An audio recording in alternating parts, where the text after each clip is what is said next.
शुरुआत कस्टम वाली खबर तो ही पंजाब दे विच हज़ारां करोड़ रुपए की कस्टम चोरी होने का सनसनीखेज मामला सामने आया है। स्क्रैप की आड़ हेठ हज़ारां करोड़ की कस्टम चोरी की जाती सी, जिस दे विच विदेशों तो सोने की तस्करी तक शामिल है। हज़ारां करोड़ के कस्टम चोरी का खुलासा खुद उस शख्स ने किया है जो कि विदेशों तो सोने की तस्करी करने दे विच शामिल रहा है।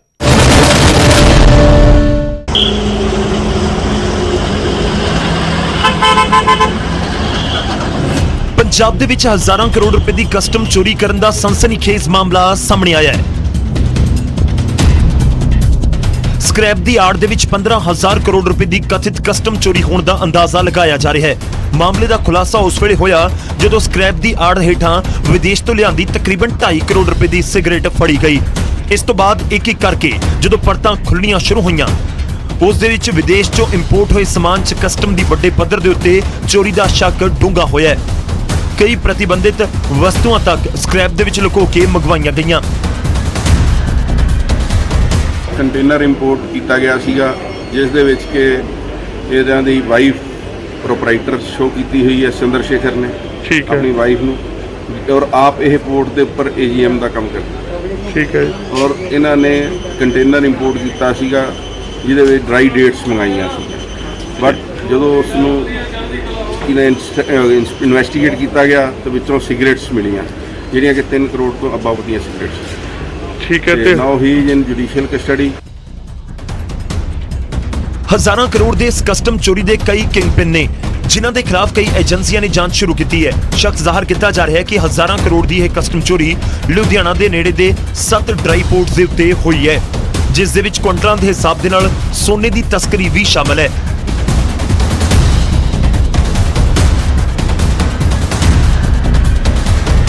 इसका खुलासा खुद उस शख्स के वलों किया गया जो किसी वेले कस्टम के डॉन दे लई सोने की तस्करी कर चुकिया है।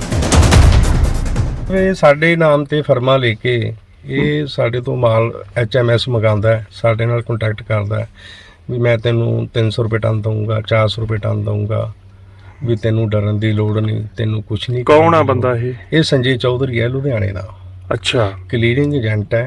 हाँ। ते काफ़ी इहदी हैगी ग्रिप काफ़ी तगड़ी है इहदी कस्टम ਦੇ ਵਿੱਚ ਤਾਂ ਜਿਹੜਾ ਅਸੀਂ ਖੁਦ ਦੇਖਿਆ ਵੀ ਔਰ ਸੁਣਿਆ ਵੀ ਹੈਗਾ, ਪੂਰੇ ਬੰਦੇ ਵੀ ਹੈਗੇ ਨੇ। ਸਿਗਰਟਾਂ ਹੋ ਗਿਆ, ਗੈਸ ਹੋ ਗਈ, ਹੋਰ ਕਾਫੀ ਸਮਾਨ ਹੈ, ਕੋਰ ਪੱਤੀ ਹੋ ਗਈ, ਸਕ੍ਰੈਪ ਦੀ ਆੜ ਦੇ ਵਿੱਚ ਕਾਫੀ ਕੁਝ ਆਉਂਦਾ ਜੀ। ਸਮਾਨ ਤੁਸੀਂ ਹਿਸਾਬ ਲਗਾ ਸਕਦੇ ਹੋ ਜੀ 800 ਟਨ ਦੇ ਕਰੀਬ 900 ਟਨ ਦੇ ਕਰੀਬ ਮਾਲ ਆ ਚੁੱਕਿਆ ਹੈ। ਅੱਛਾ, ਕਿੰਨੀ ਕਾਸਟ ਬਣਦੀ ਹੈ ਉਹਦੀ ਕਾਸਟ ਦਾ ਜੀ ਦੇਖੋ, ਹੁਣ ਅੱਗੇ ਸਕ੍ਰੈਪ ਹੈ, ਵਿੱਚ ਕੀ ਹੈ, ਪਿੱਛੇ ਕੋਰ ਪੱਤੀ ਆਂਦੀ ਹੈ। ਉਹ ਕੋਰ ਪੱਤੀ ਦਾ ਮਾਰਕੀਟ ਵੈਲਿਊ ਹੈ ਜਾਂ ਇੰਟਰਨੈਸ਼ਨਲ ਵੈਲਿਊ ਹੈ ਉਹਦੀ ਕਾਫੀ, ਜੋ ਸੁਣਨ ਚ ਆਇਆ ਵੀ ਕਾਫੀ ਹੈ, ਤਾਂ ਇਸ ਹਿਸਾਬ ਨਾਲ ਤਾਂ ਕਾਫੀ ਮੋਟਾ ਸਕੈਂਡਲ ਤਾਂ ਹੈਗਾ ਹੀ ਹੈ ਜੀ। ਕਸਟਮ ਚੋਰੀ ਦੇ ਕਾਲੇ ਕਾਰੋਬਾਰ ਦੇ ਵਿੱਚ ਸੰਜੇ ਚੌਧਰੀ ਨਾਮ ਦੇ ਸ਼ਖਸ ਦੀ ਪੁਲਿਸ ਨੂੰ ਭਾਲ ਹੈ, ਜਿਸ ਦੇ ਖਿਲਾਫ ਲੁਧਿਆਣਾ ਦੇ ਸਰਾਭਾ ਨਗਰ ਪੁਲਿਸ ਚੌਂਕੀ 'ਚ 307 ਦਾ ਕੇਸ ਦਰਜ ਹੈ।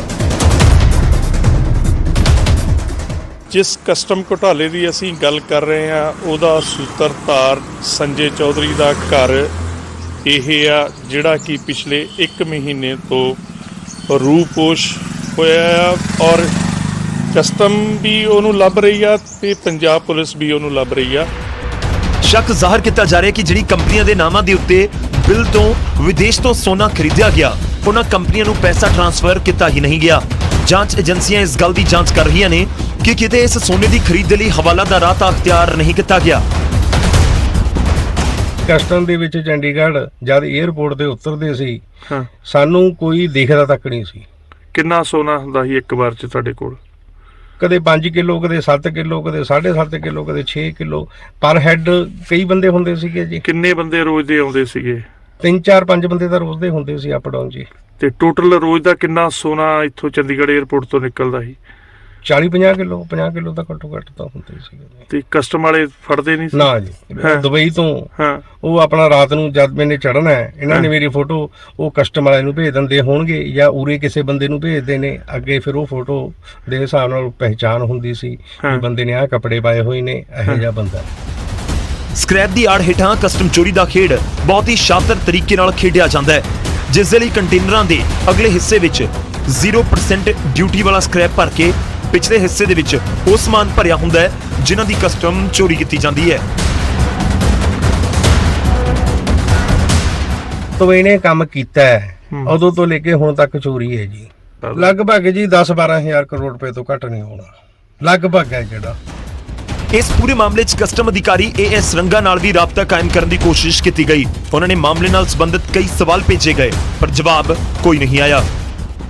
ਕਸਟਮ ਚੋਰੀ ਦੇ ਹਰਸ਼ਦ ਮਹਿਤਾ ਸੰਜੇ ਚੌਧਰੀ ਦੇ ਬੇਹੱਦ ਕਰੀਬੀ ਰਹੇ ਕਸਟਮ ਕਮਿਸ਼ਨਰ ਜਿਹੜੇ ਇੱਥੇ ਇਸ ਕੋਠੀ ਦੇ ਵਿੱਚ ਰਹਿ ਰਹੇ ਸਨ, AS ਰੰਗਾ। ਕਿਹਾ ਜਾਂਦਾ ਹੈ ਕਿ ਸੰਜੇ ਚੌਧਰੀ ਦੀ ਇਹਨਾਂ ਨਾਲ ਬੇਹੱਦ ਨਜ਼ਦੀਕੀਆਂ ਸੀ ਤੇ ਉਹ ਲਗਾਤਾਰ ਉਹਨਾਂ ਦੇ ਸੰਪਰਕ ਦੇ ਵਿੱਚ ਰਹਿੰਦੇ ਸਨ। ਜਿਹੜਾ ਇਹਨਾਂ ਦੀ ਭੂਮਿਕਾ ਬਾਰੇ ਵੀ ਅੰਦਰ ਖਾਤੇ ਜਾਂਚ ਕਰ ਰਿਹਾ। ਫਿਲਹਾਲ ਇਹਨਾਂ ਨੂੰ ਇੱਥੋਂ ਬਦਲ ਕੇ ਭੁਵਨੇਸ਼ਵਰ ਭੇਜ ਦਿੱਤਾ ਗਿਆ ਹੈ। ਬਹਿਰਹਾਲ ਮਾਮਲੇ ਦੀ ਜਾਂਚ ਕਸਟਮ ਵਿਭਾਗ, DRI ਤੇ ED ਦੇ ਵੱਲੋਂ ਕੀਤੀ ਜਾ ਰਹੀ ਹੈ, ਜਿਨ੍ਹਾਂ ਦੇ ਰਡਾਰ ਦੇ ਉੱਤੇ ਦਰਜਨ ਭਰ ਦੇ ਕਰੀਬ ਕੰਪਨੀਆਂ ਨੇ। ਕਸਟਮ ਵਿਭਾਗ ਦੇ ਕਈ ਵੱਡੇ ਅਧਿਕਾਰੀਆਂ ਦੇ ਨਾਲ ਹਜ਼ਾਰਾਂ ਕਰੋੜ ਦੇ ਕਥਿਤ ਕਸਟਮ ਚੋਰੀ ਮਾਮਲੇ 'ਚ ਗੱਲਬਾਤ ਕਰਨ ਦੀ ਕੋਸ਼ਿਸ਼ ਹੋਈ ਹੈ, ਪਰ ਉਹ ਫਿਲਹਾਲ ਇਸ ਮੁੱਦੇ ਉੱਤੇ ਕੁਝ ਵੀ ਖੁੱਲ੍ਹ ਕੇ ਬੋਲਣ ਨੂੰ ਤਿਆਰ ਨਹੀਂ। ਪਰਮਿੰਦਰ ਬਰਿਆਣਾ ਦੀ ਰਿਪੋਰਟ, ਨਿਊਜ਼ 18 ਪੰਜਾਬ।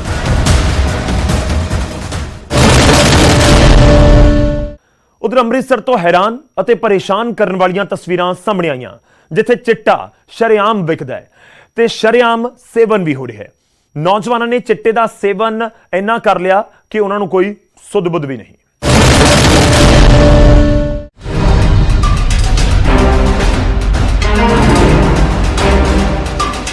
ਇਹ ਬਾਂਹ ਤੇ ਕੋਈ ਸੱਟ ਦਾ ਨਿਸ਼ਾਨ ਨਹੀਂ ਹੈ। ਇਸ ਬਾਂਹ ਤੇ ਟੀਕੇ ਲੱਗੇ ਨੇ ਤੇ ਲਗਾਏ ਵੀ ਆਪਣੇ ਆਪ ਨੇ। ਇਸ ਸ਼ਖਸ ਨੇ ਚਿੱਟੇ ਦੇ ਟੀਕੇ ਲਗਾਏ ਨੇ ਤੇ ਹੁਣ ਆਲਮ ਇਹ ਹੈ ਕਿ ਬਾਂਹ ਦੇ ਵਿੱਚ ਕੋਈ ਅਜਿਹੀ ਨਾੜ ਨਹੀਂ ਬਚੀ ਜਿੱਥੇ ਟੀਕਾ ਨਾ ਲੱਗਿਆ ਹੋਵੇ। ਇਹ ਤਸਵੀਰਾਂ ਨੇ ਅੰਮ੍ਰਿਤਸਰ ਦੇ ਹਲਕਾ ਦੱਖਣੀ ਦੇ ਵਿੱਚ ਪੈਂਦੇ ਬੁਲਾਰੀਆ ਪਾਰਕ ਦੀਆਂ, ਜਿੱਥੇ ਸ਼ਰੇਆਮ ਸਰਿੰਜਾਂ ਪਈਆਂ ਹੋਈਆਂ ਨੇ ਤੇ ਨਸ਼ੇੜੀ ਵੀ ਨਸ਼ੇ ਦੇ ਵਿੱਚ ਡਿੱਗੇ ਪਏ ਨੇ। ਸਰਿੰਜਾਂ ਵੀ ਇਸ ਗੱਲ ਦੀ ਗਵਾਹੀ ਭਰ ਰਹੀਆਂ ਨੇ ਕਿ ਕਿੰਨੇ ਨਸ਼ੇੜੀ ਇੱਥੇ ਆ ਕੇ ਚਿੱਟੇ ਦਾ ਸੇਵਨ ਕਰ ਰਹੇ ਨੇ। ਨਸ਼ੇੜੀ ਨਸ਼ੇ ਲਈ ਨਸ਼ਾ ਵੇਚਣ ਵਾਲਿਆਂ ਨੂੰ ਜ਼ਿੰਮੇਵਾਰ ਠਹਿਰਾ ਰਹੇ ਨੇ। ਮੇਨ ਗੱਲ ਮੁੱਦਾ ਇੱਥੇ ਮੁੱਕਦਾ, ਸਰਕਾਰ ਵੀ ਕਹਿੰਦੀ ਹੈ ਕਿ ਜਿਹੜਾ ਨਸ਼ਾ ਕਰਦਾ ਉਹਨੂੰ ਫੜੋ, ਠੀਕ ਹੈ ਜੀ, ਪਰ ਇੱਕ ਗੱਲ ਦਾ ਸਵਾਲ ਪੈਦਾ ਹੁੰਦਾ ਕਿ ਜਿਹੜਾ ਨਸ਼ਾ ਕਰਦਾ ਉਹਨੂੰ ਕਿਉਂ ਨਹੀਂ ਫੜਿਆ ਜਾਂਦਾ? ਉਹ ਨਸ਼ਾ ਕੌਣ ਕਰਵਾਉਂਦਾ? ਹਰ ਟਿਕਾਣਾ ਭਰਦਾ ਵਾ, ਹਰ ਕੋਈ ਕੁਛ ਕਰਦਾ ਵਾ। ਉਹ ਕਹਿੰਦੇ ਅਸੀਂ ਪੁਲਿਸ ਨੂੰ ਪੈਸੇ ਭਰਦੇ ਆ, ਇਹ ਆ ਉਹ ਆ। ਰੱਬ ਜਾਣੇ ਢਿੱਡ, ਉਹ ਕਹਿੰਦੇ ਨਾ ਢਿੱਡ ਚੁੱਕੋ ਤੇ ਢਿੱਡ ਆਪਣਾ ਨੰਗਾ ਹੁੰਦਾ, ਝੱਗਾ ਚੁੱਕੋ ਤੇ ਢਿੱਡ ਆਪਣਾ ਨੰਗਾ ਹੁੰਦਾ। ਸੋ ਇਸ ਕਰਕੇ ਪਲੀਜ਼ ਮੇਰੇ ਵੀਰੋ, ਜੇ ਤੁਸੀਂ ਮੀਡੀਆ ਦੇ ਰਾਏ ਇਸ ਚੀਜ਼ ਨੂੰ ਹਟਾਉਣਾ ਚਾਹੁੰਦੇ ਹੋ ਤੇ ਇਸ ਚੀਜ਼ ਨੂੰ ਤੁਸੀਂ ਆਪਣਾ ਉਹਨੂੰ ਫੜੋ ਜਿਹੜਾ ਵੇਚਦਾ। ਨਸ਼ੇ ਨੇ ਕਿੰਨੇ ਘਰਾਂ ਦੇ ਚਿਰਾਗ ਬੁਝਾਏ ਨੇ, ਕਿੰਨੀਆਂ ਮਾਵਾਂ ਦੇ ਪੁੱਤ ਇਸ ਨਸ਼ੇ ਨੇ ਨਿਗਲ ਲਏ।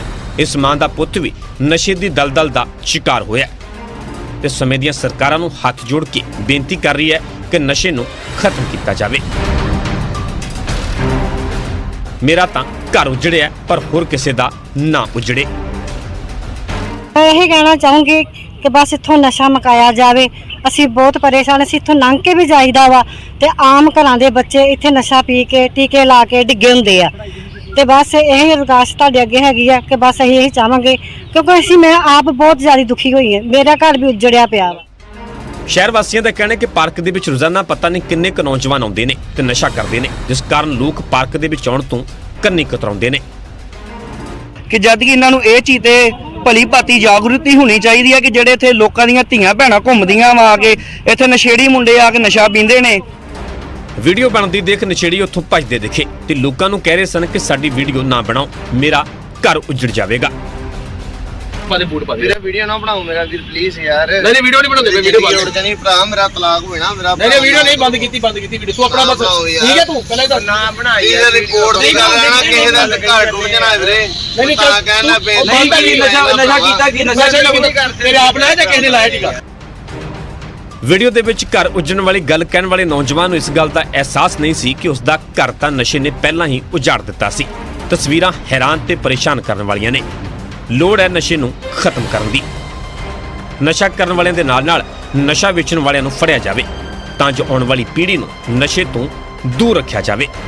ਅੰਮ੍ਰਿਤਸਰ ਤੋਂ ਅਮਿਤ ਸ਼ਰਮਾ, ਨਿਊਜ਼ 18 ਪੰਜਾਬ।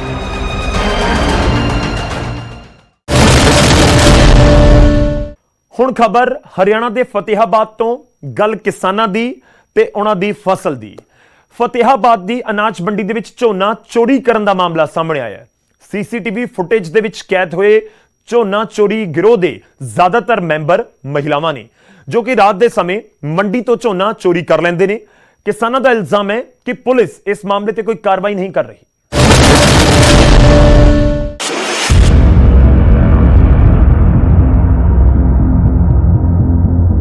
ਰਾਤ ਦਾ ਵੇਲਾ ਹੈ, ਕੁਝ ਔਰਤਾਂ ਮੋਢੇ ਤੇ ਝੋਲੀਆਂ ਟੰਗ ਕੇ ਮੰਡੀ ਦੇ ਵਿੱਚ ਦਾਖਲ ਹੋਈਆਂ, ਜੋ ਕਿ ਮੰਡੀ ਦੇ ਵਿੱਚ ਲੱਗੇ ਝੋਨੇ ਦੇ ਢੇਰ ਦੇ ਕੋਲ ਨਜ਼ਰ ਆ ਰਹੀਆਂ ਨੇ।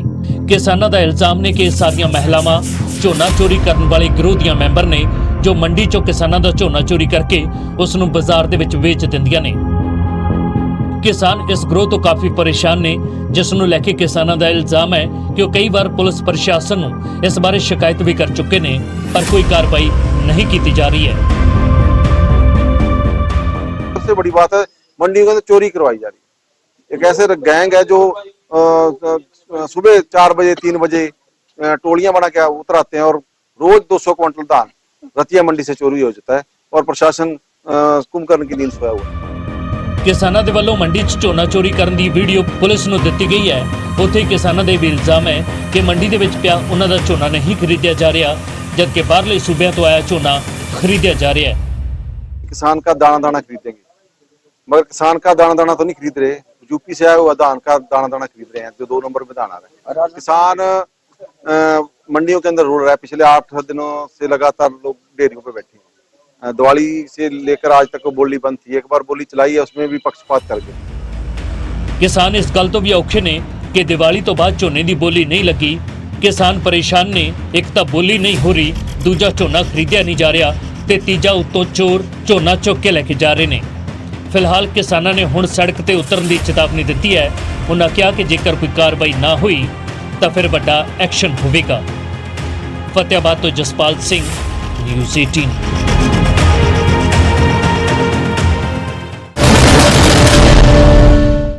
ਹੁਣ ਰੁਕ ਕਰਦੇ ਹਾਂ ਸੰਗਰੂਰ ਦਾ। ਲਹਿਰਾ ਗਾਗਾ ਦੇ ਵਿੱਚ ਪਿਛਲੇ 3 ਮਹੀਨਿਆਂ ਤੋਂ ਖੇਤੀਬਾੜੀ ਅਫਸਰ ਦੀ ਕੁਰਸੀ ਖਾਲੀ ਪਈ ਹੈ, ਜਿਸ ਵਜ੍ਹਾ ਨਾਲ ਕਿਸਾਨਾਂ ਨੂੰ ਕਈ ਮੁਸ਼ਕਲਾਂ ਦਾ ਸਾਹਮਣਾ ਕਰਨਾ ਪੈ ਰਿਹਾ ਹੈ। ਇੱਥੋਂ ਤੱਕ ਕਿ ਖੇਤੀਬਾੜੀ ਅਫਸਰ ਨਾ ਹੋਣ ਤੇ ਵਿਭਾਗ ਦੇ ਮੁਲਾਜ਼ਮ ਵੀ ਪਰੇਸ਼ਾਨ ਨੇ।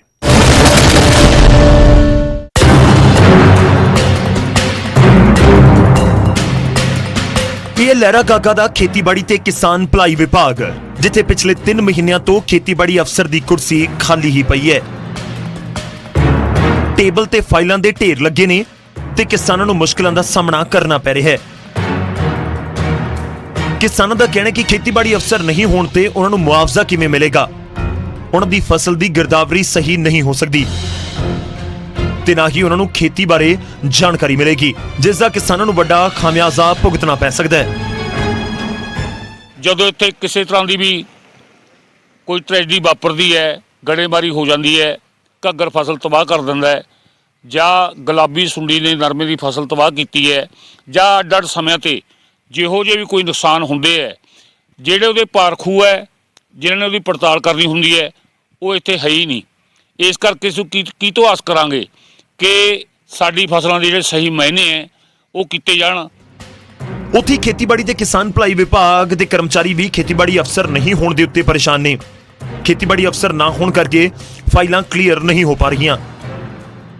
ਲਗਭਗ ਪਿਛਲੇ 3 ਮਹੀਨਿਆਂ ਤੋਂ ਸਾਡੇ ਜਿਹੜੇ ਆਫੀਸਰ ਨੇ ਉਰੇ ਬਲਾਕ ਇੰਚਾਰਜ ਵੀ ਨੇ, ਖੇਤੀਬਾੜੀ ਵਿਕਾਸ ਅਫਸਰ, ਉਹਨਾਂ ਦੀਆਂ ਬਦਲੀਆਂ ਹੋ ਗਈਆਂ। ਨਹੀਂ ਜੀ, ਉਰੇ ਕੋਈ ਫਿਲਹਾਲ ਅਫਸਰ ਹੈ ਨਹੀਂ ਗੇ ਜੀ, ਤੇ ਸਾਨੂੰ ਹਲੇ ਕੋਈ ਪਤਾ ਵੀ ਨਹੀਂ ਵੀ ਕਿੰਨਾ ਕੁ ਟਾਈਮ ਨਾ ਆਉਣ ਜੀ। ਕੋਈ ਦਾ ਉੱਪਰ ਇਹਦੇ ਬਾਰੇ ਤਾਂ ਨਹੀਂ ਸਾਨੂੰ ਕੋਈ ਪਤਾ ਹੈਗਾ। ਇਹਦੇ ਬਾਰੇ ਜੀ ਚੀਫ ਸਾਹਿਬ ਨੂੰ ਪਤਾ ਹੋਊਗਾ, ਸਾਡੇ ਜਿਹੜੇ ਜ਼ਿਲ੍ਹੇ ਦੇ ਅਫਸਰ ਨੇ। ਇਸ ਦੇ ਨਾਲ ਹੀ ਵਿਰੋਧੀ ਧਿਰ ਦੇ ਆਗੂ ਅਤੇ ਆਮ ਆਦਮੀ ਪਾਰਟੀ ਵਿਧਾਇਕ ਹਰਪਾਲ ਚੀਮਾ ਨੇ ਵੀ ਇਸ ਮੁੱਦੇ ਤੇ ਸਰਕਾਰ ਨੂੰ ਸਵਾਲ ਕੀਤੇ ਨੇ। ਸੂਬੇ ਦੇ ਵਿੱਚ ਖੇਤੀਬਾੜੀ ਅਫਸਰਾਂ ਦਾ ਨਾ ਹੋਣਾ, ਖੇਤੀਬਾੜੀ ਅਫਸਰਾਂ ਦੀ ਅਪਾਇੰਟਮੈਂਟ ਨਾ ਹੋਣੀ, ਇਹ ਸਿੱਧ ਕਰਦਾ ਗਾ ਕਿ ਸਰਕਾਰਾਂ ਦੇ ਏਜੰਡੇ ਤੇ ਜਿਹੜੀਆਂ ਹੁਣ ਤੱਕ ਰਹੀਆਂ ਨੇਗੀਆਂ, ਖੇਤੀਬਾੜੀ ਨਹੀਂ ਹੈਗੀ ਬਲਕਿ ਖੇਤੀਬਾੜੀ ਨੂੰ ਤਬਾਹ ਕਰ ਰਹੇ ਨੇਗੇ। ਬਹਿਰਹਾਲ ਦੇਖਣਾ ਹੋਵੇਗਾ ਕਿ ਆਖਿਰ ਖੇਤੀਬਾੜੀ ਅਫਸਰ ਦੀ ਨਿਯੁਕਤੀ ਕਦੋਂ ਹੁੰਦੀ ਹੈ, ਕਿਉਂਕਿ ਕਿਸੇ ਅਫਸਰ ਕੋਲ ਖੇਤੀਬਾੜੀ ਅਫਸਰ ਦਾ ਐਡੀਸ਼ਨਲ ਚਾਰਜ ਹੋਣ ਦੀ ਵੀ ਵਿਭਾਗ ਨੂੰ ਖੁਦ ਹੀ ਜਾਣਕਾਰੀ ਨਹੀਂ ਹੈ। ਸੰਗਰੂਰ ਤੋਂ ਰਾਜੀਵ ਸ਼ਰਮਾ, ਨਿਊਜ਼ 18 ਪੰਜਾਬ। ਹੁਣ ਰੁਕ ਕਰਾਂਗੇ ਬਰਨਾਲਾ ਦਾ, ਜਿੱਥੇ ਦੇ ਪਿੰਡ ਸੁਖਪੁਰਾ ਮੌੜ ਦੀ ਸਰਬਜੀਤ ਕੌਰ ਨੇ ਨਾਰੀ ਸ਼ਕਤੀ ਦੇ ਬੁਲੰਦ ਹੌਸਲਿਆਂ ਦੀ ਮਿਸਾਲ ਕਾਇਮ ਕੀਤੀ ਹੈ। ਹੌਜ਼ਰੀ ਦੇ ਕੰਮ ਦੇ ਵਿੱਚ ਆਊਟਸੋਰਸਿੰਗ ਦੇ ਜ਼ਰੀਏ ਪਿੰਡ ਦੀਆਂ ਹੋਰ ਮਹਿਲਾਵਾਂ ਨੂੰ ਵੀ ਆਤਮ ਨਿਰਭਰ ਬਣਾਇਆ ਹੈ।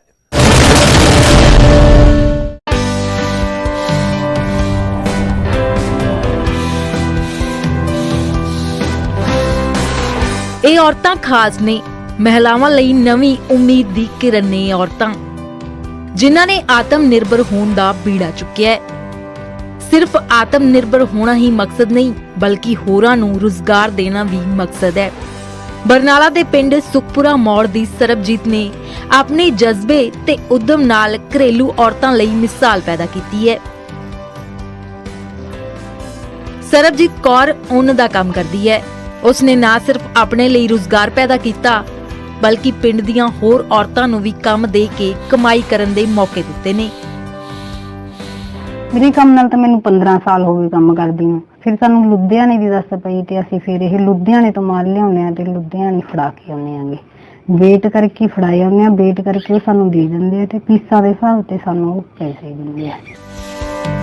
ਸਰਬਜੀਤ ਨੇ ਬੁਣਾਈ ਦਾ ਕੰਮ 15 ਸਾਲ ਪਹਿਲਾਂ ਸ਼ੁਰੂ ਕੀਤਾ ਸੀ। ਕਾਮਯਾਬੀ ਮਿਲਣ ਮਗਰੋਂ ਉਹਨੇ ਦੂਸਰੀਆਂ ਔਰਤਾਂ ਨੂੰ ਵੀ ਇਸ ਕੰਮ 'ਚ ਸ਼ਾਮਿਲ ਹੋਣ ਲਈ ਪ੍ਰੇਰਿਤ ਕੀਤਾ। ਪਿੰਡ ਦੀਆਂ ਤਕਰੀਬਨ 2 ਤੋਂ 3 ਦਰਜਨ ਮਹਿਲਾਵਾਂ ਨੇ ਇਸ ਕੰਮ ਨੂੰ ਆਪਣਾ ਰੁਜ਼ਗਾਰ ਬਣਾਇਆ ਹੈ। ਇਸ ਕੰਮ ਦੇ ਜ਼ਰੀਏ ਇੱਕ ਮਹਿਲਾ ਘਰ ਬੈਠੇ ਆਸਾਨੀ ਦੇ ਨਾਲ 10 ਤੋਂ 12,000 ਰੁਪਏ ਕਮਾ ਲੈਂਦੀ ਹੈ। ਪਿੰਡ ਦੀਆਂ ਹੋਰ ਮਹਿਲਾਵਾਂ ਦਾ ਕਹਿਣਾ ਹੈ ਕਿ ਉਹਨਾਂ ਨੂੰ ਬੁਣਾਈ ਦਾ ਕੰਮ ਕਰਦਿਆਂ 6 ਸਾਲ ਹੋ ਗਏ ਨੇ ਤੇ ਲੁਧਿਆਣਾ ਦੀਆਂ ਕੁਝ ਕੰਪਨੀਆਂ ਉਹਨਾਂ ਨੂੰ ਘਰ ਬੈਠੇ ਹੀ ਮੁਨਾਫਾ ਦੇ ਰਹੀਆਂ ਨੇ। ਲੁਧਿਆਣਾ ਦੀ ਇੱਕ ਸੀਨੀਅਰ ਫੈਸ਼ਨ ਡਿਜ਼ਾਈਨਰ ਇਸ ਕੰਮ 'ਚ ਉਹਨਾਂ ਦਾ ਮਾਰਗਦਰਸ਼ਨ ਕਰ ਰਹੀ ਹੈ। ਇਹ ਬਹੁਤ ਵਧੀਆ ਜੀ, ਅਸੀਂ ਵੀ ਨਾਲ ਕਰਦੇ ਹਾਂ ਕੰਮ ਇਹਦੇ ਕੁੜੀ ਦੇ ਤੇ ਬਹੁਤ ਵਧੀਆ ਵਧੀਆ ਅਸੀਂ ਆਪਦੇ ਘਰੇ ਬਹਿ ਕੇ ਵਧੀਆ ਆਪਦੇ ਬੱਚੇ ਪਾਲਦੇ ਹਾਂ। ਕਿਵੇਂ ਇਹਦਾ ਪਤਾ ਲੱਗਿਆ ਤੁਹਾਨੂੰ? ਕੰਮ ਕਿਵੇਂ ਸ਼ੁਰੂ ਕੀਤਾ ਜੀ? ਇਹ ਨਹੀਂ ਤੋਰਿਆ ਸੀ ਜੀ ਪਹਿਲਾਂ, ਇਹਦੇ ਕੋਲੋਂ ਮੈਂ ਸਿੱਖੀ, ਹੁਣ ਅਸੀਂ ਇਕੱਠੇ ਹੀ ਕੰਮ ਕਰਦੇ ਹਾਂ। ਸਰਬਜੀਤ ਕੌਰ ਨੇ ਲੁਧਿਆਣਾ 'ਚ ਉਹਨਾਂ ਦਾ ਕੰਮ ਕਰਨ ਵਾਲੇ ਵੱਡੇ ਵਪਾਰੀਆਂ ਦੇ ਨਾਲ ਟਾਈ ਅਪ ਕੀਤਾ ਹੈ, ਜਿਸ ਨਾਲ ਕੰਮ ਕਰਨ 'ਚ ਆਸਾਨੀ ਹੁੰਦੀ ਹੈ ਤੇ ਤਿਆਰ ਮਾਲ ਦੀ ਵਿਕਰੀ 'ਚ ਵੀ ਮਦਦ ਮਿਲਦੀ ਹੈ। ਸਰਬਜੀਤ ਕੌਰ ਦਾ ਇਹ ਉਦਮ ਘਰੇਲੂ ਔਰਤਾਂ ਲਈ ਉਮੀਦ ਦੀ ਨਵੀਂ ਕਿਰਨ ਹੈ, ਜੋ ਚੁੱਲ੍ਹੇ ਚੌਂਕੇ ਦੇ ਨਾਲ ਰੁਜ਼ਗਾਰ ਵੀ ਕਮਾ ਸਕਦੀਆਂ ਨੇ। ਬਰਨਾਲਾ ਤੋਂ ਆਸ਼ੀਸ਼ ਸ਼ਰਮਾ, ਨਿਊਜ਼ 18।